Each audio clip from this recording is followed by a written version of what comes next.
এক গ্রামে একজন বৃদ্ধ কৃষক ছিলেন। সারা জীবন ধরে তিনি জমিতে ফসল ফলিয়েছেন, কিন্তু এক বছর ভীষণ খরা পড়ল। নদী শুকিয়ে গেল, মাঠ ফেটে গেল। সব কৃষকই হাল ছেড়ে দিলেন, হতাশ হয়ে নিজেদের পরাজয়ের কথা ভাবতে লাগলেন। শুধু ওই বৃদ্ধ কৃষক একটি ছোট্ট মাটির হাঁড়িতে শেষ এক মুঠো ধানবীজ রেখে দিলেন।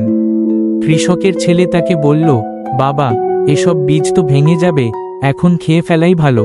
বৃদ্ধ মুচকি হেসে উত্তর দিলেন, না বাপ, খাওয়া শেষ হলে কিছুই থাকবে না। কিন্তু এই বীজ বাঁচলে আগামী বছর হাজার বীজ জন্ম দেবে। বছর কেটে গেল। প্রথম বৃষ্টি নামতেই বৃদ্ধ সেই শেষ বীজ বপন করলেন। সেদিন সেই গ্রামের নতুন আশা শুরু হলো এবং সবকিছু আবার সবুজ হতে লাগলো। নীতিকথা, কখনো হাল ছাড়লে ভবিষ্যৎও শেষ হয়ে যায়, কিন্তু ধৈর্য ধরলে ছোট্ট আশাই একদিন বড় স্বপ্নে পরিণত হয়। ভিডিওটা ভালো লাগলে লাইক, কমেন্ট ও সাবস্ক্রাইব করবেন প্লিজ।